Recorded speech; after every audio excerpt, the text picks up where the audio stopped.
back, everyone. Just a really quick video to show you my completed sump.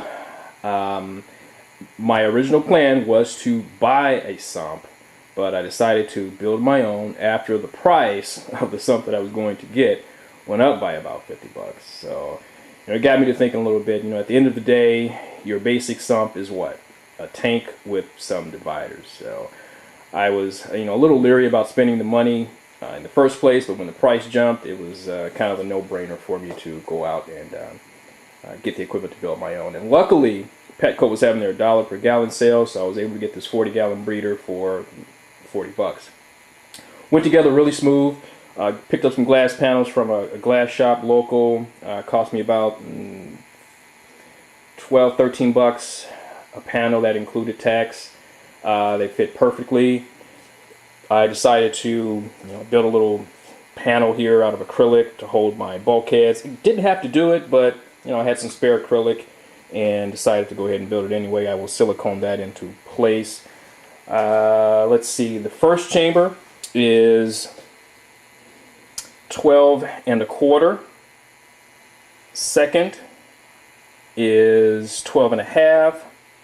Then I have this section here. Well, let me stop for a second. First, I modeled my design off of the Trigger Systems design, which is the sump I was going to get. Really like that design, so again, modeled my sump design after theirs.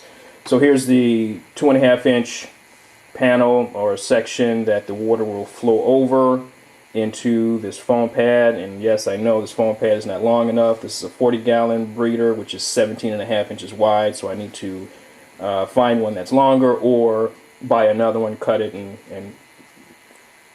put it in there. The last section, the return section, is 7.5, and again, the width on the tank is, no, stop that for a second, 7.5, and the width on the tank is 17.5. What you'll notice here is it's my emergency overflow. Now, one thing about where my sump and tank will be located is in the room where my sump well is to my house. So what I decided to do was drill a hole for an emergency overflow. If it reaches that level, then it will go down that hole and drain into my sump well. So just a little added security. My calculations show that I should have enough space in the sump to handle the overflow from my tank. Again, that's based on the level at which I have my return nozzle. But in case my auto top-off goes crazy, fills up my sump, then next thing, 2 seconds later, the power goes out and my tank drains, and I would not have enough capacity for all of that. So that's where that emergency overflow will come in handy. Now the volume that'll go at, I should say the rate that'll go down, will it match what's coming back from the return? Well, the return's 3 1/4, or I should say 3/4 inch as well as that bulkhead. So I didn't do any calculations further, but it should work. But put it like this: any water that will go down that drain and not end up on the floor is a bonus. So we'll see how that works out. Going back to the first chamber real quick, the water will come in on this side, of course, flow through and underneath the that first panel into the refugium, up over 10 inches here, drain down. I built a little tray to hold bags of carbon or other media.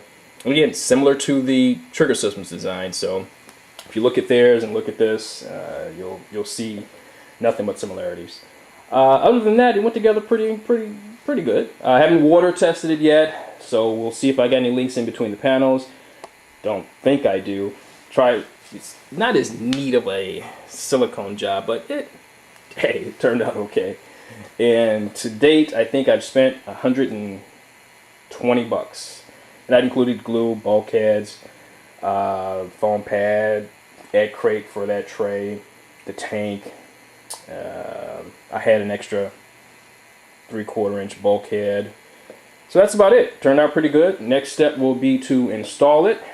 It is wider than the original sump that I was going to go with. So it's going to be a tight fit getting it in there. And another thing with the width is that I designed my shelf for a 15-inch wide sump. Again, this one's 18 really outside dimensions.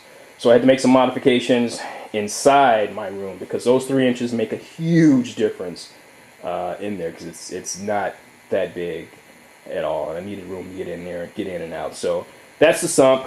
Let me know what you think. Any comments, please post them, and feel free to subscribe. Talk to you later.